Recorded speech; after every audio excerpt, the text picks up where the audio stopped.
चलिए विद्यार्थियों, good morning आप सभी को।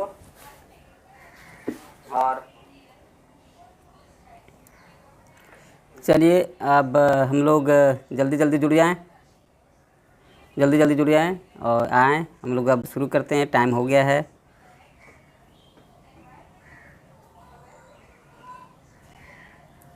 टेस्ट शुरू करने के लिए टाइम आपका 11 बजे से ही है, इसलिए 11 बजे आप लोग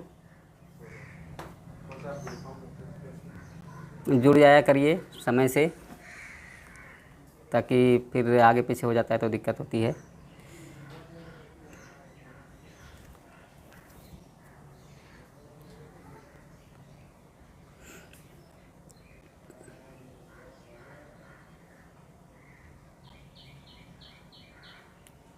तो चलिए, अभी बहुत कम लोग जुड़े हैं, मात्र 10 लड़के दिख रहे हैं, 11 हैं। जल्दी जल्दी जुड़ जाएँ कुछ, फिर हम लोग शुरू करें इसको। हम लोग तो चलिए, प्रतिदिन की भांति हम लोग 11 बजे से ही प्रतिदिन ये शुरू किया जाएगा। जिस दिन किसी तरह से व्यस्तता रहेगी तो आपको कम्युनिटी या यूट्यूब या फिर पैराडाइज के व्हाट्सएप ग्रुप या टेलीग्राम ग्रुप अथवा पैराडाइज साइंस सेंटर के कम्युनिटी चैनल पर डाल करके बता दिया जाएगा कि आज टेस्ट नहीं हो पाएगा। लेकिन बाकी दिन, जिस दिन हम समझ लीजिए कि प्रतिदिन टेस्ट रहेगा ही रहेगा, संडे छोड़ करके, संडे को टेस्ट नहीं लेंगे, बाकी दिन टेस्ट रहेगा। ठीक है, तो ये आप लोग ये मान कर चलिए कि प्रतिदिन हमें टेस्ट देना है, इसलिए प्रतिदिन टेस्ट देने के लिए आप लोग उपस्थित रहिए। चलिए, तो हम समझ रहे हैं कि अब लोग जुड़ते जाएंगे और हम लोग शुरू करते जाएं। ठीक है, तो चलिए, हमारा पहला क्वेश्चन आपको स्क्रीन पर दिखाई दे रहा है और अब हम लोग स्टार्ट करते हैं। पहला क्वेश्चन है, यदि किसी परिपथ में 2 एम्पीयर विद्युत धारा 30 सेकंड तक प्रवाहित होती है तो विद्युत परिपथ बहने वाला कुल आवेश है। तो चलिए, राहुल महतो जी जुड़ चुके हैं, हमारे राजा रंजन शर्मा जुड़ चुके हैं, मन्नू कुमार जी जुड़ चुके हैं, राकेश कुमार जी चुके हैं। सभी गुड मॉर्निंग, आप लोग सभी को गुड मॉर्निंग। और बाकी लोग भी, अभी हमारे 15 लोग जुड़ चुके हैं। आप लोग जल्दी जल्दी जुड़िए। तो ठीक है, चलिए, अपना आप लोग आंसर डाल सकते हैं। आंसर दिए हैं बी। कौन है? राकेश कुमार सी दिए हैं। आप लोग अपना आंसर रखिए।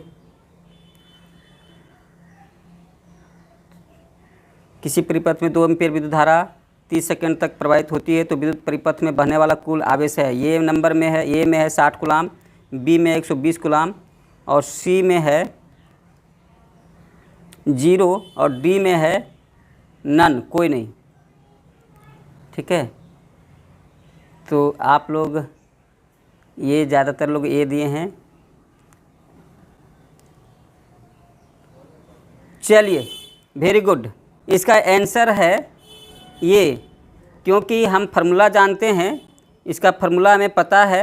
क्या होता है? Q बराबर I इंटू टी, ये होता है Q बराबर I इंटू टी। तो हमारा जो Q आवेश है, इसलिए बराबर हो जाएगा कितना? 30 गुने 2 एम्पियर है, I है 2 एम्पियर और टाइम है 30 सेकेंड, गुना 30 बराबर हो जाएगा 60 कूलाम, 60 कूलाम। ठीक है, तो इस तरह से हमारा ये फार्मूला पर बेस्ड क्वेश्चन है जो हम लोग पढ़ते हैं इलेक्ट्रिसिटी में। Q बराबर आई टी, तो ये सिंपल I दिया हुआ है, T दिया हुआ है, कोई दिक्कत नहीं। आपको गुना करना था, बहुत ईजी क्वेश्चन है। ऐसे न्यूमेरिकल से आते भी हैं और बड़े मज़े से बनते भी हैं, तो बहुत अच्छा है। वैसा क्वेश्चन को आप देख लीजिए। ठीक है, आगे हम लोग बढ़ते हैं। चलिए, अगला प्रश्न है, अगला क्वेश्चन है, साबुन द्वारा मैल निकालना किस सिद्धांत है? दूसरा प्रश्न है, साबुन द्वारा मैल निकालना किस सिद्धांत पर आधारित है? ए में है श्यानता, बी में है पलवन, सी में है पृष्ठ तनाव, डी में है प्रत्यास्थता। तो जो मैल निकालता है साबुन, वो किस सिद्धांत पर कार्य करता है? श्यानता पर, प्लवन पर, पृष्ठ तनाव पर, प्रत्यास्थता पर। आप अपना जवाब ढूंढिए और इसको रखिए। दूसरा का चलिए सब अपना आंसर लिख रहे हैं, ठीक है, डालते जाइए। दूसरा क्वेश्चन का आंसर ज़्यादातर लोग सब सी डाले हुए हैं, कुछ लोग बी भी डाले हैं, एम कुमार स्टडी बी डाले हैं, फिर सी किए हैं सॉरी करके, चलिए सुधार किए हैं, ठीक है एम कुमार जी, बाकी सब सी डालें। वाह वेरी गुड, आप इसमें लगभग 100% लोग सही जवाब दिए हैं और इसका आंसर एकदम एग्जैक्टली आप लोग सही कहा है। इसका आंसर पृष्ठ तनाव होगा, एकदम सही आंसर, ठीक है। इसका आंसर होगा सही पृष्ठ तनाव। हम लोग इसका पीछे वाला में ये देखें तो इसका आंसर है सी पृष्ठ तनाव। साबुन जो मैल निकालता है पृष्ठ तनाव, क्योंकि श्यानता जो होता है वो जल के बहाव को नियंत्रित करता है, जल की जो धारा होगा उसको नियंत्रित करता है। और पलवन जो होता है ये किसी वस्तु को कैसे उस पर तैरता है उस सिद्धांत को क्लियर करता है। किसी वस्तु को जल में कैसे तैरता है उसको ये क्लियर करता है, उससे संबंधित है। पृष्ठ तनाव होता है जो जिसके चलते द्रव का पृष्ठ तनाव, साबुन जो एक कम घुलनशील पदार्थ है, तो क्या होता है कि जब कभी भी कोई भी ऐसा पदार्थ जो कम घुलनशील होते हैं जल में घोला जाए तो उसका पृष्ठ तनाव घट जाता है। तो इससे क्या होता है, साबुन के घुलने से जल का पृष्ठ तनाव कम हो जाता है और साबुन और पानी मिल करके एक बना देता है कोलवाइड, जिसको कहते हैं इमल्सन या पायस बना देता है, और पायसीकरण जिसको कहते हैं पायस बनाता है, और ये कपड़े के छिद्र में घुस जाता है और छिद्र के साथ रिएक्शन करके जब धुलाई करते हैं उसको तो साथ में निकल जाता है। इसलिए ये पृष्ठ तनाव है जिसके कारण कपड़ा हमारा साफ हो पाता है। तो यहाँ पर आंसर होगा पृष्ठ तनाव।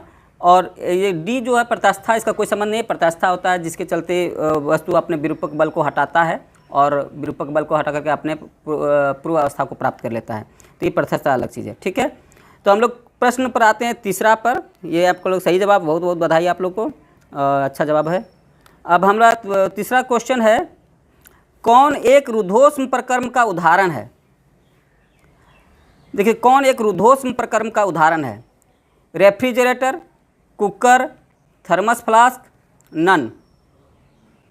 आप लोग अपना तीसरा क्वेश्चन का आंसर डालिए। ए में है रेफ्रिजरेटर, बी में है कुकर, सी में है थर्मस फ्लास्क, डी में है नन।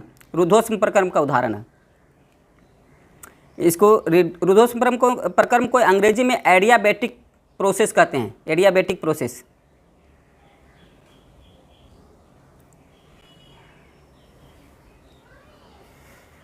तो चलिए ठीक है, आप लोग का चलिए आगे बढ़ना, ठीक है। हम तीसरा प्रश्न पर हैं, आप लोग को चौथा का भी आंसर लिख रहे हैं, कोई बात नहीं, लेकिन हम तीसरा प्रश्न पर हैं, पहले तीसरा का जवाब देते हैं।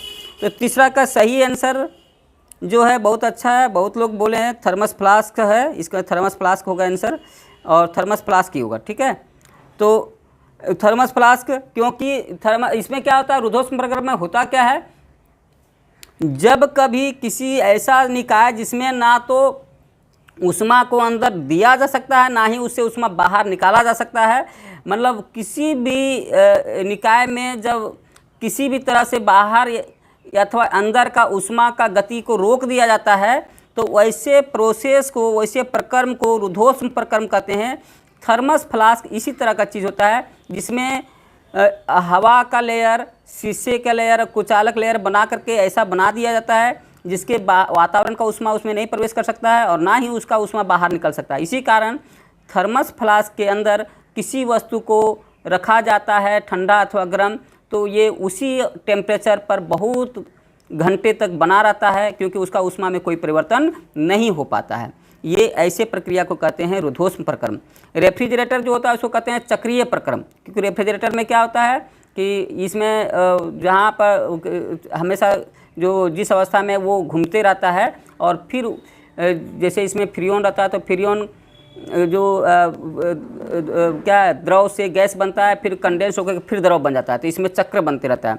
और कुकर जो है, यहाँ पर कुकर कौन प्रक्रम का उदाहरण है, तो सम आयतनिक प्रक्रम, ठीक है। इसको कहेंगे सम आयतनिक, मतलब वॉल्यूम इसका सम रहेगा, सम आयतनिक प्रक्रम कहा जाएगा इसको, ठीक है, आइसोकोरिक कहेंगे। और इसमें नन का तो बात नहीं। तो तीनों हम लोग समझ रहे, रेफ्रिजरेटर है चक्रीय प्रक्रम, कुकर है समायतनिक प्रक्रम, थर्मस फ्लास्क है रुद्धोष्म प्रक्रम, ठीक है। तो इसे आंसर सही होगा आपका तीसरा। चलिए ठीक, वेरी गुड। हम इसके बाद आगे बढ़ते हैं। आपका है चौथा नंबर, यदि झूला झूलती कोई लड़की झूले पर खड़ी हो जाए तो इसका आवर्तकाल होगा। ये बहुत लोकप्रिय क्वेश्चन है, सभी लोग आप शायद आंसर जानते होंगे, बहुत आगे में भी लोग आंसर डाल दिया है लोग। तो चलिए 5 में भी लोग चले गए हैं, हम थोड़ा पीछे हैं, लेकिन हम पीछे इसलिए हैं क्योंकि आप सभी को हम समझाते हुए बढ़ रहे हैं। तो चलिए कोई बात नहीं, ठीक है। चौथा नंबर का है कि इसका आवर्तकाल क्या होगा, तो सभी लोग डालें। पहला ए में बढ़ जाएगा, बी में घट जाएगा, सी में अपरिवर्तित रहेगा, डी में नन। चलिए इसमें होगा घट जाएगा, आंसर है घट जाएगा। क्यों घट जाएगा, तो आप जानते हैं कि क्या है कि टी बराबर क्या होता है, टी बराबर होता है 2 pi root under L by g, ये होता है। और ये जो L जो है कहाँ से लिया जाता है, नाभि से, आदमी का बैठा हुआ जहाँ नाभि से वहाँ से लिया जाएगा। तो लंबाई जो है जब बैठा हुआ था तो जहाँ से लटका हुआ धागा वहाँ से बैठने पर लंबाई उसका ज़मीन तक जा रहा था, नीचे जा रहा था, इसलिए लंबाई ज़्यादा था। लेकिन जब खड़ी हो जाती है लड़की तो ये ऊपर उठ जाएगा नाभि, इसलिए लंबाई छोटा हो जाएगा। और लंबाई छोटा होने से T directly proportional to L, तो यहाँ पर T directly proportional to L, L कम हो जा रहा है इसलिए आवर्तकाल भी कम हो जाएगा। तो आंसर हो जाएगा बी, आवर्तकाल घट जाएगा। ठीक है, तो इसका टी जो है एल का घटने के कारण इसका आवर्तकाल भी घट जाता है। ओके चलिए ठीक है, आगे बढ़ते हैं। 5वां क्वेश्चन है, तो आप लोग लगभग इसमें सभी लोग बी मारे थे, बहुत अच्छा, इसमें सभी लोगों का आंसर सही है। नीतीश कुमार सभी लोगों का सही है, बहुत बहुत बधाई आप लोगों को, बहुत अच्छा है। चलिए 5वां क्वेश्चन है, इस क्वेश्चन को बनाइए। यदि 4 किलोग्राम द्रव्यमान का पिंड किसी सतह पर रखा हुआ है, इस पर 20 न्यूटन बल से धक्का देने पर भी वस्तु स्थिर अवस्था में बना रहता है, तो सतह का घर्षण गुणांक क्या है। क्वेश्चन को फिर से समझिए। यदि एक 4 किलोग्राम का वस्तु है, किसी चीज़ पर रखा हुआ है, उसको 20 न्यूटन बल से हम धक्का मारते हैं, फिर भी वस्तु हिलता नहीं है, गति नहीं करता है, तो आपको बताना कि जो सतह पर रखा है वो सतह का घर्षण गुणांक क्या है। ए में है 0.25, बी में है 0.5, सी में है 0 और डी में है 0.2। इसका फिगर बना हुआ है, आप समझेंगे, थोड़ा सा बनाइए। कुछ लोग बना भी रहे हैं। 5 का कोई बी लिखे हैं, कौन लिखे हैं, सुनील कुमार जी 6ठा तक पहुंच गए हैं। एम कुमार 5 बी लिखे हैं, नीतीश कुमार 5 बी लिखे हैं। चलिए प्रताप भी ठीक है, आप लोग जो लिख रहे हैं चलिए आगे हम इसको समझाते हैं आप अपने हिसाब से। तो इसका आंसर है 5 का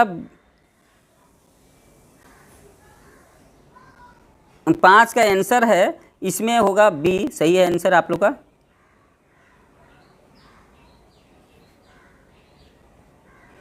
पाँच का आंसर है बी, और ये बी आंसर जो है इसको आप अगर देखा जाए तो बिल्कुल एकदम आसान है, क्योंकि आप इसको लिखेंगे एफ बराबर, इसको देखिए हम लोग लिखेंगे इसे एफ बराबर फार्मूला था म्यू एस इंटू एन, और एन जो होता है इसको एन होता है क्या जानते हैं, एम जी जो है नीचे वाला वही एम जी है, इसको लिखेंगे म्यू एस हमको निकालना है, तो म्यू एस बराबर एफ इंटू एन, और एफ इंटू एन करेंगे तो एन जो हमारा एम जी हो जाएगा। तो क्या होगा, एफ कितना है, अब यहाँ पर एफ को देखिए, ये एफ जो है वो वही एफ है जितना 20 न्यूटन आप लगाते हैं बल सो, क्योंकि घर्षण जब नहीं गति करता जितना आप लगाएंगे वही घर्षण बल हो जाएगा, इसलिए एफ बराबर हम सीधे 20 बटा यहाँ पर एन क्या है, तो एन जो है सो एम इंटू जी है, एम इंटू जी को ही एम एन का, नीचे वाला एम जी ही ऊपर एन होता है। तो यहाँ पर 20 न्यूटन, सॉरी यहाँ पर वस्तु कितना है 4, एम के 4 गुने क्या हो जाएगा, ये 10 है, इसका मान लेते हैं जी का मान लेते हैं 10, एम जी मान लेते हैं, एम जी बराबर होगा 4 गुने 10, 4 गुने 10 यहाँ पर मान लेते हैं, ठीक है। तो ये 4 गुने 10 हो जाता, तो ये 40 हो जाएगा, तो 10 दूना 20, ये कट गया, शून्य शून्य कट गया, और ये 4 2 बटा 4 हो गया, तो 2 दूना 4 कटेगा, 2 हो जाएगा, तो यानी 1 बटा 2 बराबर 0.5, ठीक है। तो ये आंसर होगा 0.5।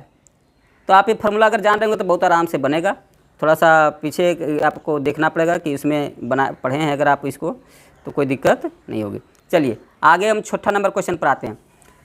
चलिए 6ठा नंबर क्वेश्चन है, CaO H2O, CaO मतलब चूना प्लस जल अभिक्रिया करके बनाता है CaOH2 कैल्शियम हाइड्रोक्साइड प्लस ऊष्मा। कैल्शियम हाइड्रोक्साइड प्लस उष्मा। यह अभिक्रिया एक उदाहरण है, किसका उदाहरण है भाई? ऊष्माक्षेपी का, ऊष्माशोषी का, सी संयोजन का, डी ए तथा सी दोनों। चलिए आप लोग 6 नंबर का जवाब लिखना शुरू कीजिए। कोई ए कर रहे हैं, कोई डी कर रहे हैं, कोई बी कर रहे हैं। चलिए फटाफट लिखिए, जल्दी लिखिए। क्वेश्चन आसान है, रिएक्शन दिया हुआ है, वो किस रिएक्शन का उदाहरण है? सोनू जी लिखे हैं डी, विवेक कुमार सी लिखे हैं सी, 7वां चले गए। अच्छा, आप सिंपी कुमारी 6 का डी, वेरी गुड। चलिए हम आंसर बता देते हैं आप लोग को। तो आंसर इसका है, सही जवाब है डी, ठीक है, डी। इसलिए क्योंकि CA प्लस CaOH2O 2 अणु मिल करके एक अणु बन जाता है कैल्शियम हाइड्रोक्साइड, इसलिए संयोग हुआ है। तो संयोग हुआ तो संयोजन हो गया, इसलिए संयोजन हुआ, पहला हुआ संयोजन। उसके बाद उष्मा बाहर निकला है रिएक्शन में, इसलिए क्या हो गया? उष्माक्षेपी। तो उष्माक्षेपी हो गया और संयोजन हो गया, दोनों हो गया, इसलिए आंसर होगा ए तथा सी, ठीक है। चलिए वेरी गुड। तो हम लोग अगला प्रश्न देखते हैं 7 नंबर में। एक परमाणु में किन्हीं 2 इलेक्ट्रॉन का चारों क्वांटम संख्या समान नहीं हो सकती, यह किस नियम से संबंधित है? ये क्वेश्चन केमिस्ट्री से है। एक परमाणु में किन्हीं 2 इलेक्ट्रॉन का चारों क्वांटम संख्या समान नहीं हो सकती, यह किस नियम से संबंधित है? तो इसका चॉइस ए में है ऑफबो का नियम, बी है हुंड का नियम, सी है पाउली का अपवर्जन नियम और डी है क्वांटम का नियम। आप अपना आंसर देना शुरू किए हैं। बहुत से लोग सी लिखे हैं, 7 का सी, मैथ्स गुरु लिखे हैं सी, और संदीप जी क्या लिखे हैं भाई? विक्की कॉपी लेते बैठा है सर, सी चोरी हो रहा है सर, ये चोरी हो रहा है। अच्छा, अरे भाई अपना ऐसा चोरी मत करिएगा, एकदम थोड़ा आधे घंटे ईमानदारी से बैठिए आप लोग।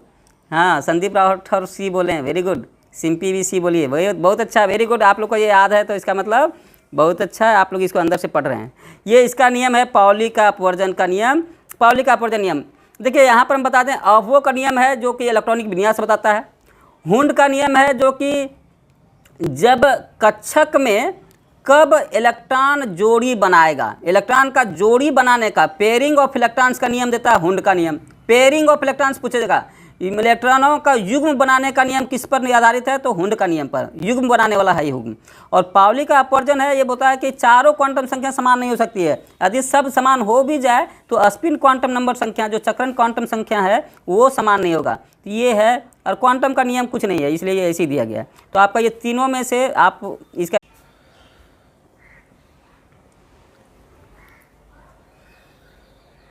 में आ जाएगा आप लोग को। इसके आपके कारण थोड़ी आते हैं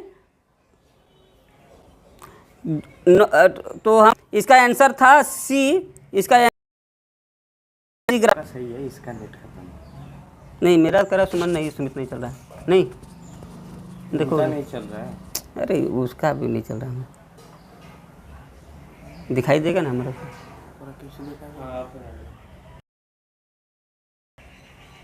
चलिए तो ठीक है, अब शायद नेट आ गया है भाई, जरा बता, आप लोग कमेंट कीजिए नेट आ गया।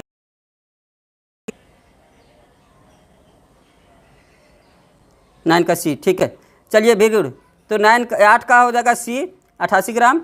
9 पर आते हैं, किसी आवर्त में बाएं से दाएं जाने पर धातुई गुण, किसी आवर्त में बाएं से दाएं जाने पर धातुई गुण ए नंबर में बढ़ता है, बी में घटता है, सी में अनिश्चित रहता है, डी में अपरिवर्तित रहता है। तो देखिए इस प्रश्न का जो है आवर्त में अगर देखें होंगे तो इसमें देखें कि अगर पहले जैसे आप देखते हैं, जैसे पहले क्या है, सोडियम है, इसको इसका आंसर होगा, आवर्त बाएं से दाएं जाएंगे तो धातुई गुण घटता है। एल्युमिनियम है, सिलिकॉन है, ठीक है, सिलिकॉन के बाद सिलिकॉन फॉस्फोरस है, क्लोरीन है, ठीक है। तो इस तरह से अगर देखा जाए तो इस तरह से सब देखिएगा, पहले धातु, अच्छा वाला धातु से धीरे धीरे कम वाला धातु जा रहा है ना। तो इसे देखिए, पहले सबसे अच्छा धातु, उसके बाद कमजोर धातु, उसके बाद कमजोर धातु, यानी धातु का गुण घटते चला जा रहा है, नीचे जाएंगे तो सल्फस, फॉस्फोरस, इस तरह से घटते जा रहा है। तो जब बाएं से दाएं जाते हैं तो धातुई गुण घटता है। ओके, ठीक है। चलिए आगे हम लोग बढ़ते हैं। 10 नंबर में, निम्न में से किसका संख्या किसी भी यौगिक में सदैव -1 होता है? चलिए भैया, ये रट्टा मारने वाला चीज़ है कि हमेशा याद रखना चाहिए। पहले ये इसका चॉइस देखिए, ये है सल्फर, बी है हाइड्रोजन, सी क्लोरीन, डी है क्लोरीन। तो किसका ऑक्सीकरण संख्या सदैव -1 होगा? केवल फ्री अवस्था में 0 होगा, बाकी हमेशा -1 होगा। ये कौन है? तो इसका आंसर है, आप लोग याद रखिएगा, ये फ्लोरीन है। हमेशा इसका ऑक्सीकरण संख्या -1 होता है। क्लोरीन का -1 से 7 तक जा सकता है। सल्फर का 6, -2, 5 और भी हो सकता है। हाइड्रोजन का +1 रहता है। -1 क्लोरीन का होता है, -1 फ्लोरीन का होता है, फ्लोरीन का हमेशा, इसका दूसरा कुछ नहीं हो सकता। ठीक है, चलिए इसको हम लोग दूसरा क्वेश्चन देखते हैं। ये कैल्शियम की मात्रा कम होने पर कौन सा हार्मोन का स्राव होता है? रक्त में, सॉरी एक नहीं है, रक्त कैल्शियम की मात्रा कम होने पर कौन सा हार्मोन का स्राव बढ़ जाता है? तो बायोलॉजी से क्वेश्चन है कि कैल्शियम अगर कम हो जाए आपके शरीर में, बी पाराथायराइड हार्मोन, सी थाइमोसिन हार्मोन, और बी डी वैसोप्रेसिन हार्मोन। तो इसका आंसर होगा पाराथायराइड हार्मोन, बी। इसमें आप लोग बहुत लोग सही जवाब दिए हैं। MK स्टडी ठीक है, बी दिया है, कोई ए भी दिया है, तो ये वाले थोड़ा सुधार लीजिएगा, बी है। जैसे थायरोकैल्सिटोनिन क्या है? ये कैल्शियम अधिक हो जाने पर स्रावित होता है। देखिए यहाँ पर समझ लीजिएगा, अधिक हो जाएगा तो थायरोकैल्सिटोनिन, अधिक रहता है तो थायरोकैल्सिटोनिन, कम हो जाएगा रक्त में तो पाराथायराइड हार्मोन कैल्शियम बढ़ा देता है आपका रक्त में। जो कम होगा तो ज़्यादा ना करना है कैल्शियम को, इसलिए वहाँ पर पाराथायराइड हार्मोन स्रावित होगा ताकि कैल्शियम की मात्रा बराबर हो जाए, जो कम है वो ठीक हो जाए। और थाइमोसिन हार्मोन थाइमस ग्रंथि है, थाइमस ग्रंथि से स्रावित होता है। इसका काम है आपके अंदर एंटीबॉडी बनाना। अगर पूछा जाए कौन हार्मोन एंटीबॉडी बनाने के लिए जिम्मेदार है, तब आपका आंसर होगा सी, थाइमोसिन हार्मोन। और यदि आपका जो पिट्यूटरी का जो वैसोप्रेसिन हार्मोन होता है, ये है आपके अंदर जल तथा खनिज लवण का बैलेंस बनाना, संतुलन बनाना, जल तथा खनिज लवण को संतुलित करता है, ये है वैसोप्रेसिन हार्मोन। ठीक है, तो यहाँ पर आपका आंसर है पाराथायराइड हार्मोन, जो कैल्शियम को बढ़ा देता है स्रावित होकर के, पाराथायराइड से स्रावित होता है। चलिए अगला क्वेश्चन पर हम बढ़ते हैं। ये रीढ़ की हड्डी में कितनी हड्डी होती है? रीढ़ की हड्डी जो हमारे पीठ में होती है, मेरुदंड की हड्डी जिसको कहते हैं, बैकबोन जिसको कहते हैं, उसमें कितनी हड्डी होती है? ए नंबर में 32, बी में है 26, सी में है 28, डी में है 12। तो भाई इसका आप लोग देखिए, जनरली आप देखिए इसका आंसर आप लोग शायद जानते होंगे, तो आप लोग लिख दिए हैं, बहुत से कुछ लोग 32 भी लिखे हैं कोई लोग। चलिए इसका आंसर है 26, MK स्टडी लिखा है। चलिए ठीक है, 26 है इसका सही आंसर है। 26 होता क्या है, देखिए आपके गर्दन में 33 होता है, जब जन्म के समय 33 हड्डी होती है जन्म के समय, और इसमें मात्र 6 हड्डी मिक्स हो जाता है, 7 हड्डी मिक्स हो जाता है, और बचता है मात्र 26 हड्डी, जिसमें 12 हड्डी रहता है गर्दन के, 7 हड्डी रहता है गर्दन के पास, 7 हड्डी 7 हड्डी गर्दन के पास रहता है, और में 1 हड्डी रहता है पूंछ में। तो इस तरह से 1 2 2 5 2 7 और हो गया 26 हड्डी। तो 26 हड्डी हो जाती है। किसमें बाह्य निषेचन पाया जाता है? तो बाह्य निषेचन मेढक में पाया जाता है। आप लोग कई बार इसको पढ़े होंगे क्वेश्चन में, बाह्य निषेचन मेढक है इसका आंसर। तो चलिए इसका आंसर है मेढक, बी। मनुष्य, केंचुआ, खरगोश नहीं होगा क्योंकि सब में अंतर निषेचन होता है, तो आंसर होगा बी, 13 का बी। ठीक है, और अब आपका लास्ट चलिए आपका एक 2 क्वेश्चन है, इसमें 14 क्वेश्चन बच गया है। 14वां क्वेश्चन है, कौन सा जीवाणु नाइट्रोजन स्थिरीकरण में सहयोग नहीं करता है? नोस्टक, एनाबिना, राइजोबियम, डिप्लोकोकस। 14 नंबर का आंसर लिखिए। आप लोग को जान रहे होंगे तो 14 नंबर का लिखिए। 14 का डी है, डिप्लोकोकस लिखे हैं कौन? Tunnu Kumar Mahato, very good. टुनू, अच्छा और कोई लिखे हैं? 15 का ये लिखे हैं। अच्छा चलिए 15 का ये देखा जाएगा। चलिए अभी हम लोग इसका आंसर है 14 का आंसर हवा के नाइट्रोजन को बदलता है, स्थिरीकरण करता है। एनाबिना भी हवा में रहता है और हवा के नाइट्रोजन का स्थिरीकरण करता है। सी जो है राइजोबियम, ये मटर कुल के पौधों के जड़ों में रहता है और मिट्टी के अंदर के नाइट्रोजन को स्थिरीकरण करता है। तो ये नोस्टक, एनोबिना, राइजोबियम, ये तीनों जो हैं नाइट्रोजन स्थिरीकरण बैक्टीरिया होती है, जबकि डिप्लोकोकस न्यूमोनी ये न्यूमोनिया पैदा करता है, ये स्थिरीकरण नहीं करता, न्यूमोनिया रोग पैदा करता है। तो इसका काम है न्यूमोनिया देना, न्यूमोनिया रोग। ठीक है, तो चलिए हम लोग 15 नंबर पर आते हैं। 15 नंबर पर आते हैं। 15 नंबर का क्वेश्चन है, तो इसमें है कि हल्दी किसका रूपांतरण होता है? जड़, तना, पत्ती, नन। तो इसका मैक्सिमम लोग आंसर दे चुके हैं। 15 B, 15 A, 15 A, B, Rahul Mahato ji B, Pappu ji B, Sunil ji B. तो इस तरह से आपका आंसर इसमें कौन है? सही माने में अगर आप देखा जाए तो इसका आंसर होगा बी, तना है। इसका आंसर है बी, तना। ठीक है, क्योंकि इसमें जो अंदर में जड़ के रूप में दिखाई देता है, लेकिन होता क्या है, ये हल्दी जो है सो तना का रूपांतरण है, जड़ का रूपांतरण में आता है। मूली, गाजर, ये सलजम, ये सब आते हैं, ये तना का रूपांतरण में आता है। हल्दी, अदरक, आलू, ये सब तना के उदाहरण में है। पत्ती नहीं है, नन नहीं होगा। तो इसका आप ये बॉटनी से क्वेश्चन है। तो आप, हमको लगता है कि इस सब प्रश्न को आप देखने से आपको लगा होगा कि हम बहुत चीज़ है जो कि जानते भी हैं और बहुत अच्छे लड़के हैं। थोड़ा आप लोग अपना फटाफट कमेंट लिखिए, कितना सही कितना गलत हुआ। अगर आप लोग लिखे होंगे डाटा तो दीजिए ताकि हमें संतुष्टि हो जाए। चलिए, आप लोग आज सही हुआ है। राहुल जी तेरा वेरी गुड, कॉन्ग्रेचुलेसन, आप बहुत ही मार्वेलस है। 15 में 13 लाना अपने आप में काबिल है, काबिल तरफ। सोनू जी 3 गलत 10 सही। अच्छा, बाकी 2 क्वेश्चन छोड़े हैं, बहुत अच्छा। फिर कम से कम कॉन्फिडेंस क्वेश्चन को बनाए हैं, बहुत अच्छा सोनू जी, बहुत अच्छा। संदीप जी 12, और संदीप बहुत अच्छा है, ठीक है। आज अमर जी 7, अमर थोड़ा पढ़ना पड़ेगा। सिंपी 9 से 13 सर, 2 क्वेश्चन छूट गया था, कोई बात नहीं, ठीक है, बढ़िया है, आज तो कल से अच्छा है, ठीक है, बहुत अच्छा। विवेक कुमार सिंह 12 नंबर है आपका, बहुत अच्छा, वेल डन, काबिल तारीफ़ है आपका, बहुत अच्छा।